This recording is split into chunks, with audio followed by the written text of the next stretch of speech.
Buckle up, guys. Today we're stepping inside a courtroom where stakes are sky high. The judge wastes no time questioning the defendant, drilling into his employment, prior arrests, and probation compliance. Tension immediately builds as the audience feels the precarious balance. Will this young man step up, or has his past set the stage for another fall? Every word here foreshadows the challenges ahead. Were you Jamarcus Zarate Jones? Did you get someone hired? Well, I talked to 3 lawyers. Okay. Lori. Keep in touch with the Bonson. Lori Parenzo, Corey Crenshaw, and Kate John. Okay. And so where are you on being able to get someone hired? Pull your pants up. Just wearing a belt doesn't do it. Pull them all the way up so that I can't see your underwear sticking out the front. And nobody wants to see it sticking out the back. You understand? Okay. So where are you on being able to get someone hired? I'm not physically good. Are you working? No, Why aren't you working? because of these charges currently. Okay. Were you working before? Yes, How old are you? I'm 21. Okay.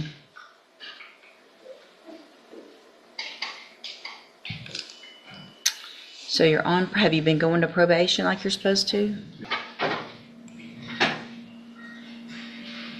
So where do you live? Who pays your bills? Family, deal with family. Okay. Hi, good morning. Good morning. I just wanted to make you aware, the charges haven't been filed yet. We sent over a hearing last week to Second Amendment because he was arrested again here in Jefferson County. So he has 2 more charges that should be filed.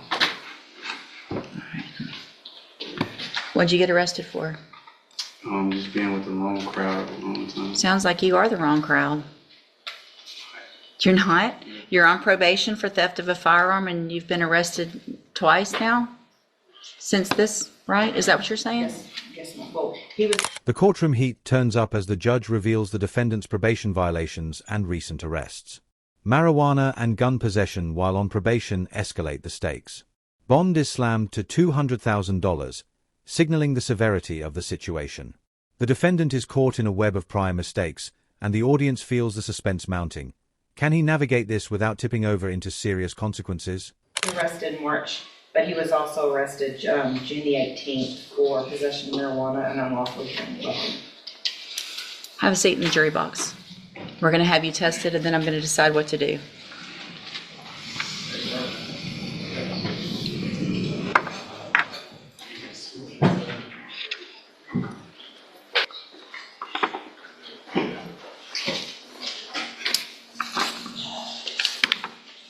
Mr. Jones, yes, sir.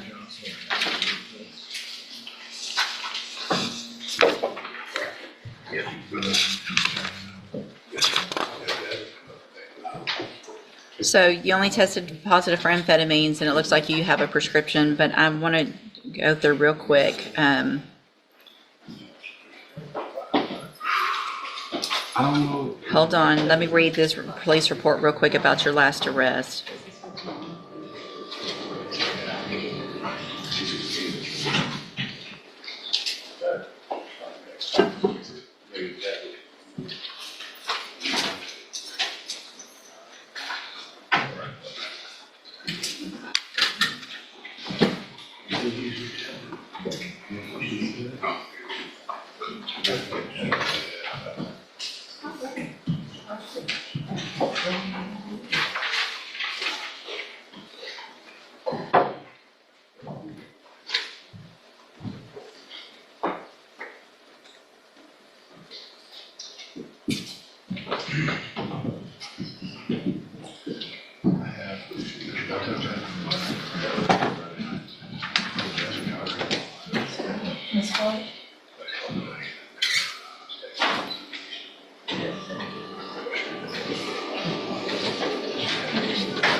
All right, so Mr.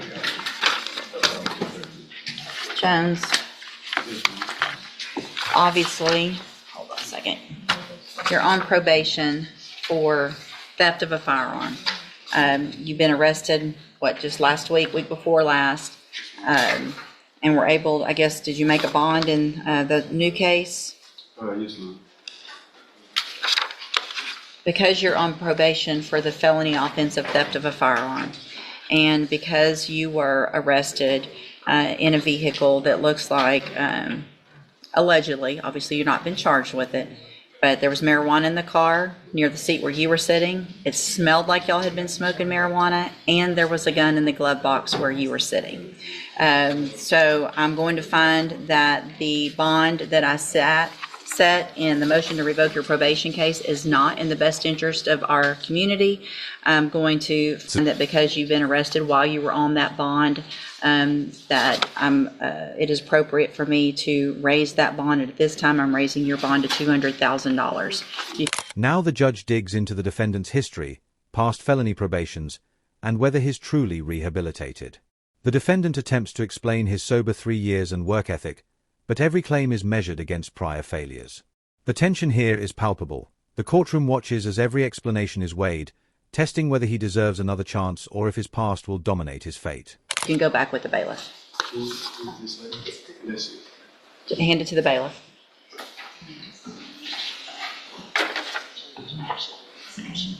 I'm trying. Yes, ma'am. You got to try harder than being in a car with a gun and marijuana while you're on probation. You've got a motion to revoke your probation. Understand. Go with the bailiff. We'll figure it out. We'll get you a lawyer appointed and we'll figure it out. Previously in court, in cause number 242309, entered a plea of guilty to the third-degree felony offense of evading arrest or detention with the use of a vehicle. I've received the pre-sentence report. Has everyone had an opportunity to review that report? We have, Your Honor. Yes, sir. Are there any additions or corrections? Just an update, Judge. Page 3 shows that Mr. Smith is unemployed. He tells me that he's been working for about 3 weeks at Post Subcontractors. He's a foreman out there, making about $21 an hour. So I know y'all know what my concern is here, that there were 2 felony probations just in the last 5 years that were revoked in the last 3 years. 2 different probations, one here and one in Brazoria County. So I don't have good warm fuzzies about you being successful on another probation. Can I say something? That was a whole another life ago. I've corrected my life. I've been sober for 3 years now. I've been focusing on nothing but working. This evading arrest was actually a discrepancy that I didn't pull over fast enough with the officer, and I haven't been living that way in over 3 years now. So if you give me a chance, I'll show you that I can do it. Okay. Mr. Smith, any reasons not to go forward then?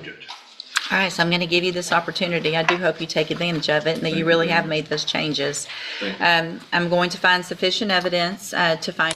The judge finds the defendant guilty of evading arrest but suspends the 10-year sentence, granting 6 years probation. The audience can feel the relief but also the warning. Probation is a privilege, not a free pass. One misstep, and the full sentence looms, keeping viewers on edge as they absorb the high stakes. And at this time find you guilty of evading arrest or detention with the use of a motor vehicle. Sentence you in accordance with the agreement you made to a term of 10 years in the institutional division of the Texas Department of Corrections, but I'm suspending that. You'll be placed on probation for 6 years. You're ordered to pay the $1,000 fine and to follow all of the rules and conditions of probation. If you do that, then as you know, for all practical purposes, your case here in court is over. You'll be able to serve that sentence while you're out on probation. The other side, however, in this case, is you've already agreed to a 10-year sentence. So if you violate your probation, you have that 10-year sentence hanging over your head. I'm going to hand you the trial court certification that shows this was an agreement that I followed, and so you've waived your right to appeal. I have also handed you a written admonishment regarding your ineligibility to possess a firearm or ammunition. You've probably already received that, but I'm required to read it. Because of the judgment entered against you, you're ineligible under Texas law to possess a firearm or ammunition. Possession of a firearm or ammunition could lead to charges against you. Firearm is a legal term, and you should read the written admonishment I provide you to see what devices qualify as a firearm. If you have questions about the laws that make you ineligible to possess a firearm or ammunition, or about how long that lasts, you can talk to Mr. Rojas. And it's my understanding, take him down there, and something's going to happen on that misdemeanor this morning. We're looking to dismiss it, Judge, so Okay, I can walk down and see if I can find which court is it. I think it's county court 3. I can walk down there. okay. Okay, as soon as, so if we can just hold him, if you'll come back and let us know as soon as that's signed, so you don't have to get transported or anything like that. Okay. Okay, yes, sir. And Carnell Beard, all right, let's go back on the record. Mr. Savoy, you all right? Okay, come on up. This is 23-2038. Okay, so Mr. Savoy, I've been talking with your attorney and she's talking with your grandma and I'm reading over all this stuff. And so obviously what I'd like to do is send you okay? You need to sit down again for a minute? All right, if you start feeling bad, just head that way, okay? All right. The fact that you are using marijuana while you're out waiting on sentencing on a felony, obviously, is not what you should be doing, right? And that makes me believe you need some help. Oh yeah, you're gonna get some help, all right? I take the help, but like, I don't need it. Well, if you do need the help, otherwise you would have been making better decisions and you wouldn't have been smoking marijuana before you showed up today, right? The only reason why, because my grandma, she was in the hospital. But here's the thing, we all have issues. That's not it's not a reason. You can't say the only reason is because she was sick. Everybody here has family that has issues. We lose loved ones. Those things happen. And when they do, you can't smoke marijuana to make you feel better. Because it really doesn't make you feel better, but very temporarily, if that. Keep me calm. Well, you're going to have to do something else to stay calm, no matter what happens with your grandma. Do you understand? Do you understand? Answer out loud. Yes, ma'am. Because what I'm going to do today is give you an opportunity to be on this probation and not put you in inpatient treatment. So you're going to get to go home with her today. But if she gets sick again and she has to go to the hospital and you get stressed out, you're going to go to probation and say, I need help. You're not going to start using marijuana because you're going to end up going to prison and not just rehab. Do you understand?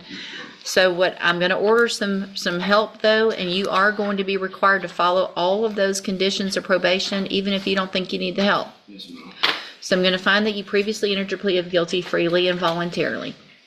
Find sufficient evidence to find you guilty. However, I'm going to follow the agreement. I'm going to defer all proceedings and place you on probation for 4 years. You're ordered to pay a $300 fine and to follow all of the rules and conditions of probation. One of those is going to be that you are through the Spindletop ATAR program, and probation will talk to you about that. They're going to do an assessment to figure out what help you might need with feeling depressed, with using marijuana, with having anger issues, whatever it is. If they say you need to go to a 30-day treatment, then you're going to go, or you're going to be back in here going to prison instead of 30 days, okay? If they say you need out.